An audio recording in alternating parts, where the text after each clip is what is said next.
गौरी पुत्र गणेश भगवान की जय। बोलिए शंकर पार्वती भगवान की जय। मित्रों, आज मार्गशीर्ष मास का सोमवार का दिन है। मार्गशीर्ष मास में भगवान शिव और माता पार्वती की पूजा अर्चना करने से तथा व्रत रहने से पूरे परिवार का कल्याण होता है। इस दिन व्रत करके भक्त भगवान शिव और माँ पार्वती जी को प्रसन्न करते हैं। मान्यता है कि भगवान भोलेनाथ व्रत से प्रसन्न होकर साधक के सारे कष्ट हर लेते हैं। आज के दिन भगवान शिव और माता पार्वती की कथाओं को सुनने से तथा सोमवार की व्रत कथा को सुनने से मनुष्यों के सभी पाप और संकट कट जाते हैं तथा समस्त मनोकामनाओं की पूर्ति होती है। तो आज मैं आपको सुना रहा हूँ भगवान शिव और माता पार्वती की बड़ी ही दुर्लभ कथा।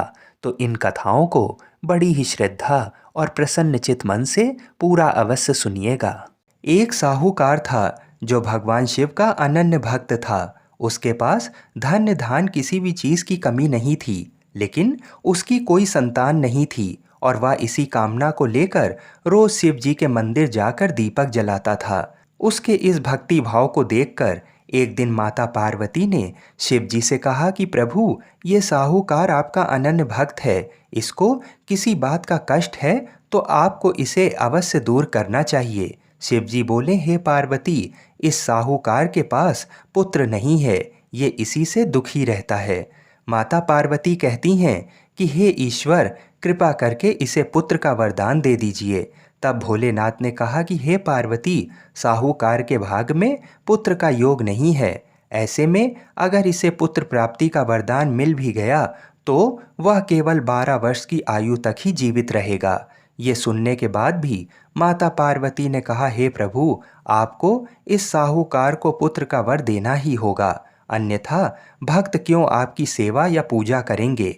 माता के बार बार कहने से भोलेनाथ ने साहूकार को पुत्र का वरदान दिया, लेकिन ये भी कहा कि वह केवल 12 वर्षों तक ही जीवित रहेगा।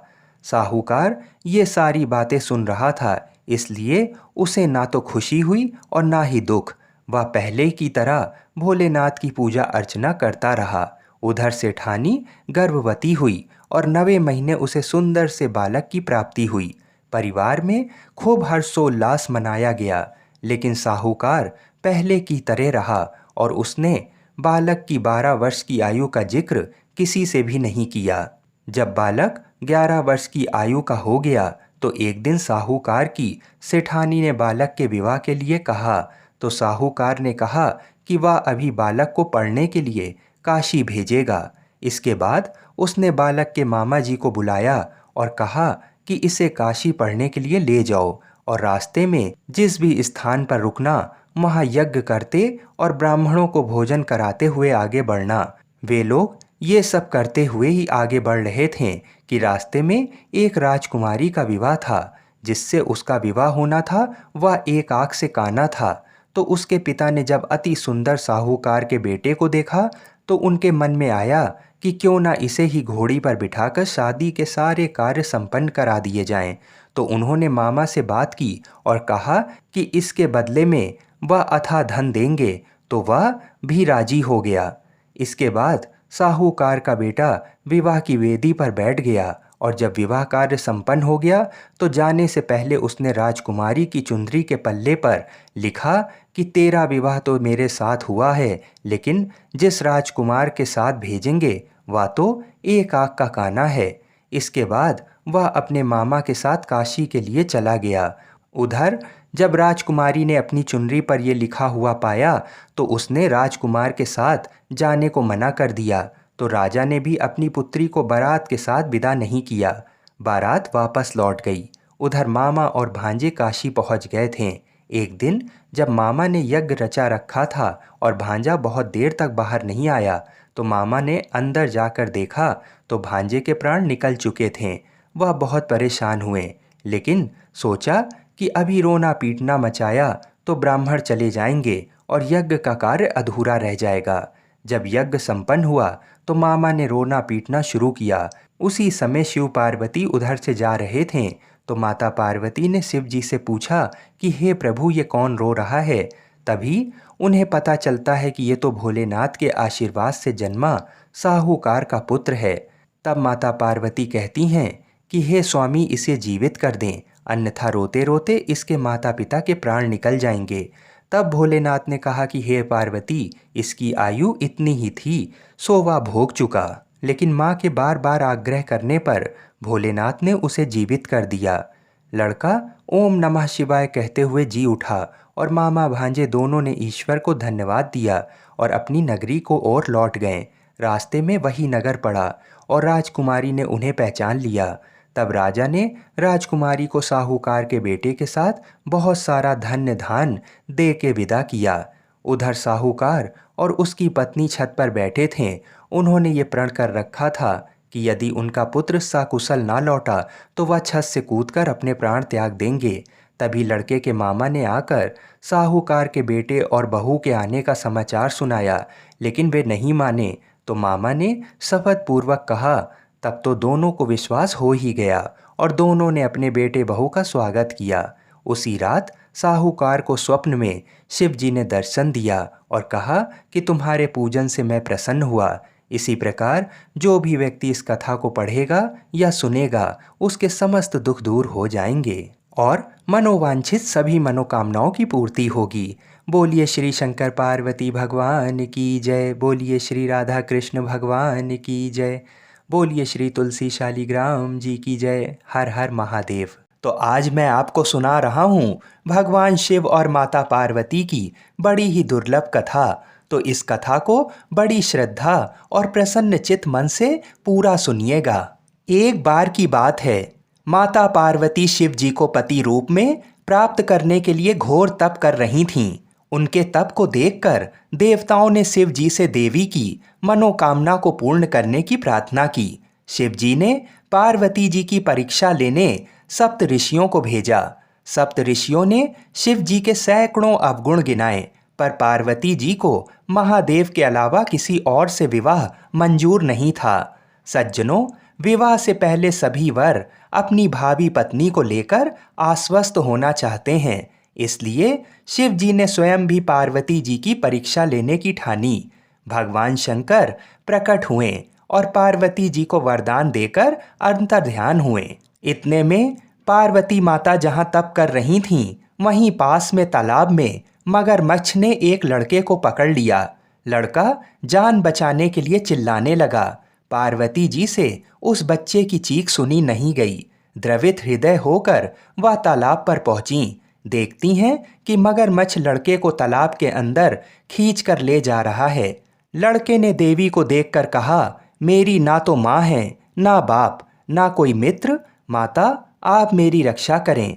पार्वती जी ने कहा, हे मगरमच्छ, इस लड़के को छोड़ दो। मगरमच्छ बोला, दिन के छठे पहर में जो मुझे मिलता है उसे अपना आहार समझकर स्वीकार करना मेरा नियम है।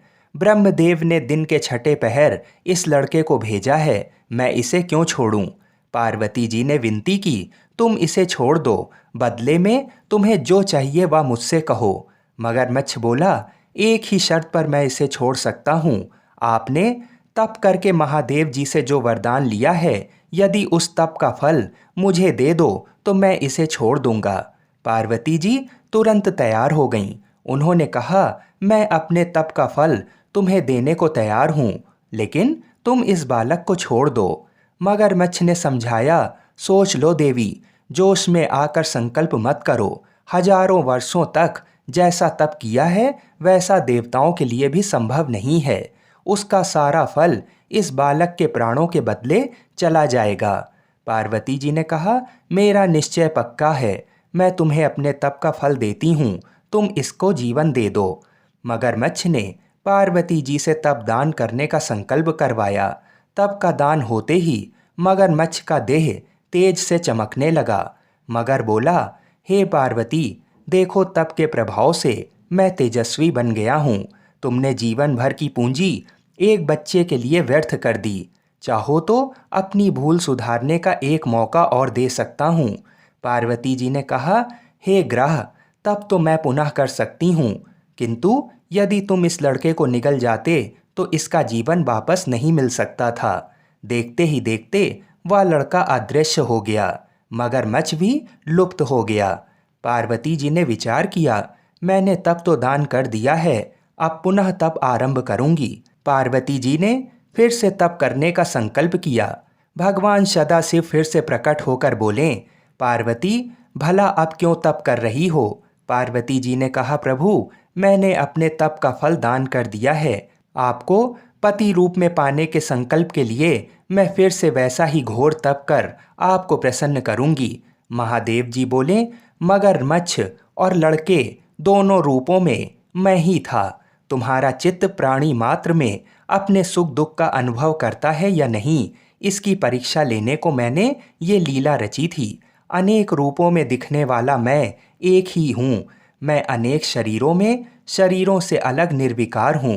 तुमने अपना तप मुझे ही दिया है, इसलिए अब और तप करने की कोई जरूरत नहीं है। देवी ने महादेव को प्रणाम कर प्रसन्न मन से विदा किया। बोलिए शंकर पार्वती भगवान की जय। आइए अब मनोकामनाओं को पूरी करने वाली दूसरी कथा को भी सुनते हैं। एक बार की बात है, जब श्री राधा जी पृथ्वी लोक पर चलने लगीं, तो गोलोक के श्री राधा जी के लीला पक्षी श्री सुखदेव जी ने भी साथ चलने को कहा।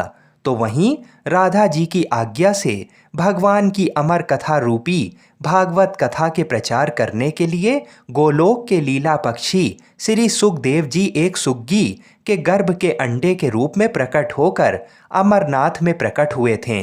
वह अंडा हवा के झकोरों के कारण फूट गया था तथा अमरनाथ में फूटा हुआ पड़ा था। इधर एक बार श्री नारद जी घूमते घूमते कैलाश पर्वत पर पहुँचे तो श्री पार्वती जी ने नारद को सत्कार करने के बाद पूछा कि नारद जी आप कहाँ से आ रहे हैं? तो नारद जी ने कहा कि मैं हर जगह घूमते हुए आ रहा हूँ, परंतु अब घूमना कम कर दिया है क्योंकि लोगों पर विश्वास नहीं है। इसका कारण लोगों में प्रेम एक दूसरे के प्रति नहीं है, केवल दिखावे का प्रेम है, वस्तुतः नहीं है। तब पार्वती जी ने कहा, हे नारद जी, लेकिन हमारे पति भूत भावन शंकर जी में तो बहुत प्रेम है, यानी श्री शंकर जी हमसे बहुत प्रेम करते हैं। तब श्री नारद जी ने कहा कि हे पार्वती जी, जब आपके पति देव श्री शंकर जी आपसे प्रेम करते हैं तो ये जरूर बतलाए होंगे कि श्री शंकर जी जो अपने गले में माला पहनते हैं वह कैसी और किसकी माला है। तब पार्वती ने कहा, हे नारद जी, ये माला पहनने का रहस्य तो वे अभी तक नहीं बतलाए हैं। तब नारद जी ने कहा कि फिर आपके पति आपसे झूठा या दिखावे का प्रेम करते हैं, वस्तुतः प्रेम नहीं करते हैं। इतना कहकर श्री नारद जी वहां से चल दिए। इधर वहीं एक बार पार्वती जी ने भोलेनाथ से अनुरोध किया कि कृपा ये बताइए कि आपके गले में किसकी माला है तथा ये वर दें कि हे स्वामी, मुझे आपसे वियोग नहीं हो और हमेशा आत्मज्ञान बना रहे, इसका कोई उपाय बताएं। आगे श्री शंकर जी ने कहा कि इस आत्मज्ञान को मैं समय से बतलाऊंगा, परंतु श्री नारद जी द्वारा जो भेद वचन है उन भेद वचनों के समाधान को करते हुए श्री शंकर जी ने कहा कि हे पार्वती, ये हमारे गले में जो मुंडों की माला है वह मुंड माला तुम्हारे ही मुंडों की है, जिनको मैंने तुम्हारे बार बार मरने पर तुम्हारी यादगारी में माला के रूप में धारण किया है, क्योंकि मैं तुमसे अति प्रेम करता हूँ। तब पार्वती जी ने कहा कि मैं बार बार मर जाती हूँ और आपकी मृत्यु नहीं होती, इसका कारण क्या है? तब श्री शंकर जी ने कहा कि हे पार्वती, मैंने अमर कथा सुना है जिससे मैं अमर हूँ। ये घटना सुनकर श्री पार्वती जी ने अमर कथा सुनने के लिए श्री शंकर जी से प्रार्थना की। तब शंकर जी ने कहा, हे पार्वती, इस समय मैं तुम में अमर कथा सुनने का पूर्ण लक्षण नहीं देख रहा हूँ, फिर भी तुम्हारे आग्रह करने के कारण मैं अवश्य कथा सुनाऊंगा, यानी आज आपको अति गोपनीय कथा सुना रहा हूँ जिसको सुनकर तुम भी अमर हो सकती हो। इसलिए आप जरा बाहर देख कर आइए कि कहीं कोई और तो नहीं है। श्री पार्वती जी ने बाहर आकर चारों तरफ अच्छी तरह देखा तो वहाँ एक सुख सावक के विगलित अंडे के सिवा कुछ नहीं था। उन्होंने श्री शंकर जी से कहा कि बाहर कोई नहीं है। तब बीच बीच में पार्वती जी कथा सुनने के दौरान हुंकारे भरती थीं। दसम स्कंद की समाप्ति पर वे निद्राग्रस्त हो गईं, यानी पार्वती माता को नींद आ गई। एवं 12वें स्कंद की समाप्ति पर पार्वती जी ने शंकर जी से कहा कि हे प्रभु, क्षमा करेंगे, मुझे दसम स्कंद के बाद नींद आ गई थी, मैं आगे की कथा नहीं सुन सकी हूँ। अर्थात श्री कृष्ण उद्धव संवाद जो 11वें स्कंद में है उसको मैंने नहीं सुना तथा 12वें स्कंद की कथा भी नहीं सुनी। इधर ये जानने हेतु कि फिर कथा के बीच में हुंकारी कौन भर रहा था। अगर पार्वती माता सो रही थीं तो बार बार हुंकारी कौन भर रहा था, ये प्रश्न दोनों के मन में जागा। ये जानने के लिए शिवजी बाहर निकले। उन्होंने एक सुंदर शुक सावक को देखा, यानी एक तोते के बच्चे को देखा। श्री शंकर जी ने पार्वती जी से पूछा, आखिर ये सुख सावक कहाँ से आ गया। पार्वती जी ने विनीत वाणी में कहा कि ये तो विगलित अंडे के रूप में पड़ा था तथा श्री भागवत कथा रूपी अमृतपान से जीवित हो गया। इस प्रकार अमर कथा की गोपनीयता भंग होने से शंकर जी सुख सावक को पकड़ने के लिए झपटे। सुख सावक उड़ गया और उड़ते उड़ते भय से श्री बद्रिक आश्रम के निकट स्थित व्यास आश्रम पर श्री व्यास जी की पत्नी पिंगला के मुख में प्रवेश कर गया। फिर शंकर जी ने श्री व्यास जी द्वारा सांत्वना प्राप्त कर वापस अपने आश्रम पर लौट गए। इधर श्री सुखदेव जी 16 वर्षों तक पिंगला के गर्भ में रहे। अंतोतगत्वा श्री व्यास जी के अनुरोध करने पर सुखदेव जी ने अपना भय बताना प्रारंभ किया। उन्होंने गर्भ के भीतर से कहा कि उन्हें बाहर आने पर माया से ग्रसित होने का भय है। यदि भगवान श्री कृष्ण द्वारा माया से ग्रसित नहीं होने का आश्वासन मिले तब वे बाहर आएंगे। व्यास जी के अनुरोध से भगवान श्री कृष्ण जी ने सुखदेव जी को माया से ग्रसित नहीं होने का आश्वासन दिया। तब सुखदेव जी गर्भ से बाहर आए और जन्म लेते ही जंगल में तपस्या करने चल पड़े तथा पुनः सुखदेव जी जो अपने पिता व्यास जी के बुलाने पर भी नहीं आए, लेकिन व्यास जी के ब्रह्मचारी शिष्य द्वारा गाए जाते हुए श्री भागवत जी के मंत्रों से अपनी समाधि को तोड़ दिया। इस श्लोक को पूरा पूरा सुनकर श्री सुखदेव जी ने समाधि तोड़ दी तथा श्लोक को सुनकर उन श्री व्यास जी के शिष्यों के पीछे पीछे चल दिए। इस घटना का मुख्य कारण भागवत कथा ही है। आइए अब मनोकामनाओं को पूरी करने वाली दूसरी कथा को सुनते हैं। भगवान श्री कार्तिकेय जी शिव पार्वती जी के पुत्र हैं तथा सदैव बालक रूप ही रहते हैं, परंतु उनके इस बालक स्वरूप का भी एक रहस्य है। एक बार शंकर भगवान ने पार्वती जी के साथ जुआ खेलने की अभिलाषा प्रकट की। खेल में भगवान शंकर जी अपना सब कुछ हार गए। हारने के बाद भोलेनाथ जी अपनी लीला को रचते हुए पत्तों के वस्त्र पहनकर गंगा के तट पर चले गए। कार्तिकेय जी को जब सारी बात पता चली तो वह माता पार्वती से समस्त वस्तुएं वापस लेने के लिए आए। इस बार खेल में पार्वती जी हार गईं तथा कार्तिकेय जी शंकर जी का सारा सामान लेकर वापस चले गए। अब इधर पार्वती जी भी चिंतित हो गईं कि सारा सामान भी गया तथा पति भी दूर हो गए। पार्वती जी ने अपनी व्यथा अपने प्रिय पुत्र गणेश जी को बताई तो मात्र भक्त गणेश जी स्वयं जुआ खेलने शंकर भगवान जी के पास पहुँचे। गणेश जी इस खेल में जीत गए और लौटकर अपनी जीत का समाचार अपनी माता पार्वती को सुनाया। इस पर पार्वती जी बोलीं कि उन्हें अपने पिता को साथ लेकर आना चाहिए था। गणेश जी फिर भोलेनाथ जी की खोज करने निकल पड़े। भोलेनाथ जी से उनकी भेंट हरिद्वार में हुई। उस समय भोलेनाथ भगवान विष्णु जी व कार्तिकेय जी के साथ भ्रमण कर रहे थे। पार्वती जी से नाराज भोलेनाथ ने लौटने से मना कर दिया।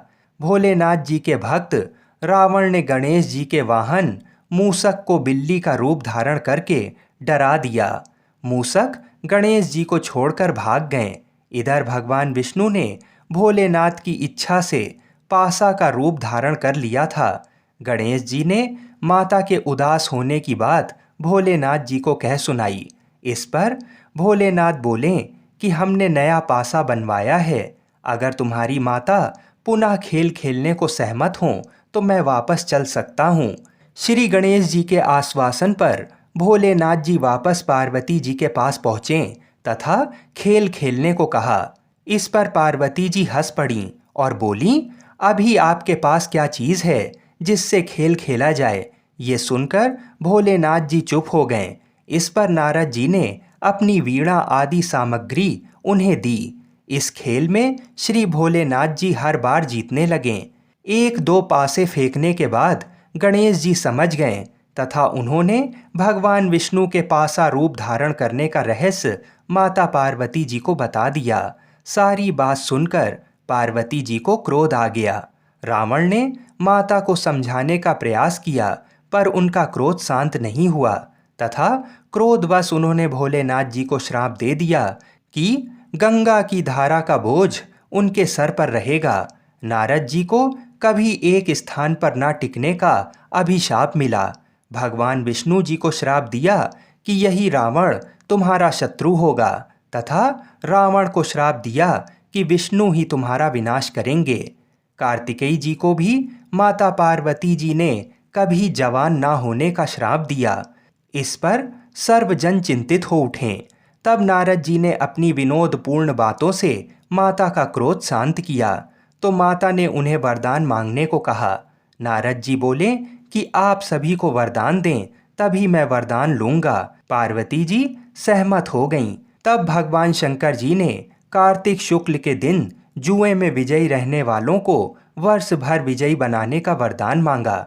भगवान विष्णु जी ने अपने प्रत्येक छोटे बड़े कार्य में सफलता का वर मांगा, परंतु कार्तिकेय जी ने सदा बालक रहने का ही वर मांगा तथा कहा, मुझे विषय वासना का संसर्ग ना हो तथा सदा भगवत स्मरण में लीन रहूं। अंत में नारद जी ने देवर्षि होने का वरदान मांगा। माता पार्वती जी ने रावण को समस्त वेदों की सुविस्तृत व्याख्या देते हुए सबके लिए तथास्तु कहा।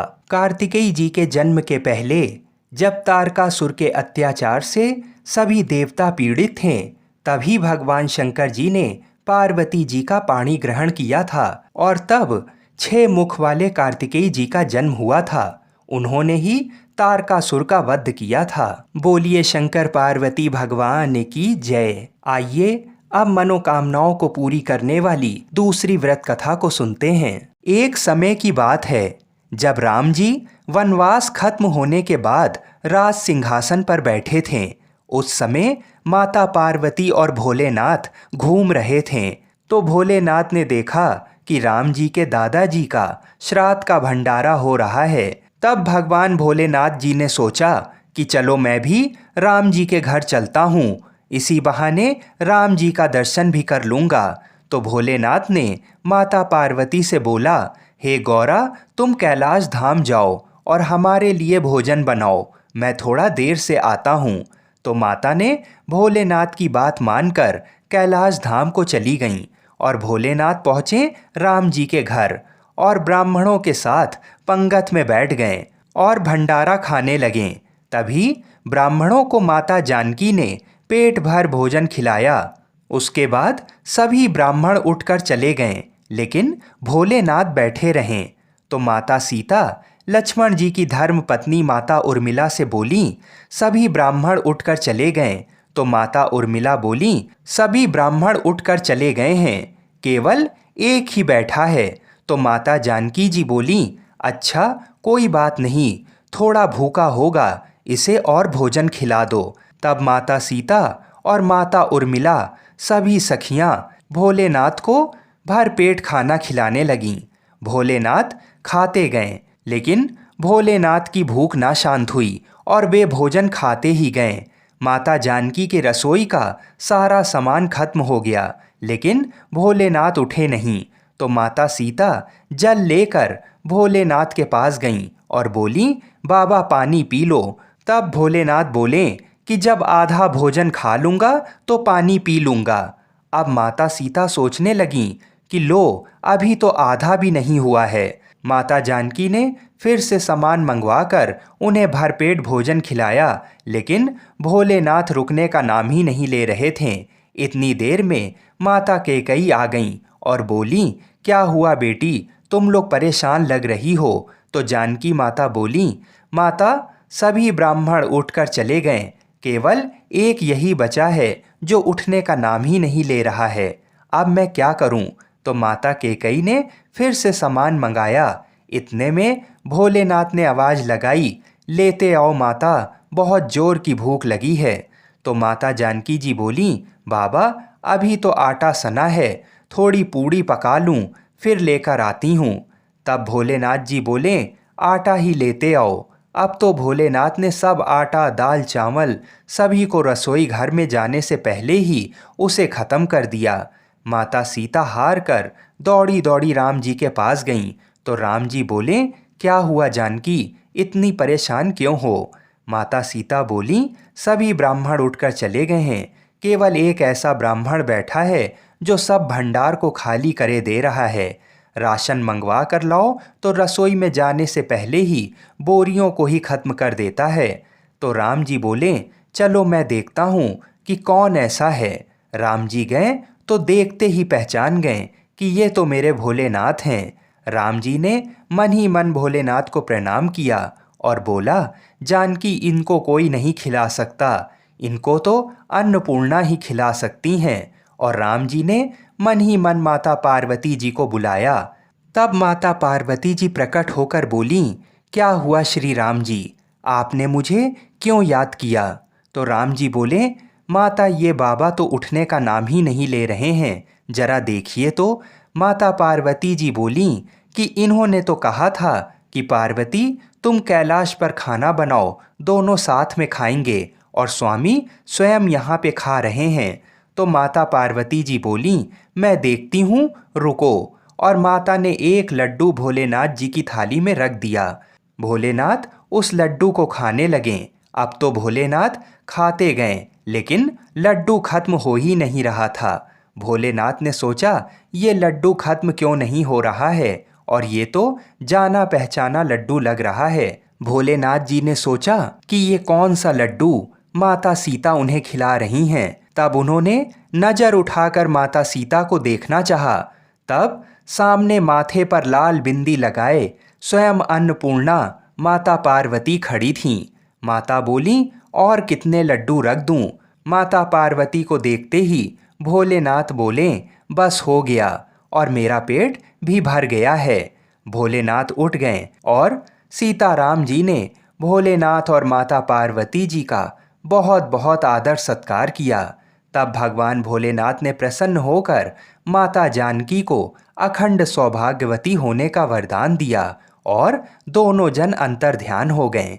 बोलिए शंकर पार्वती भगवान की जय।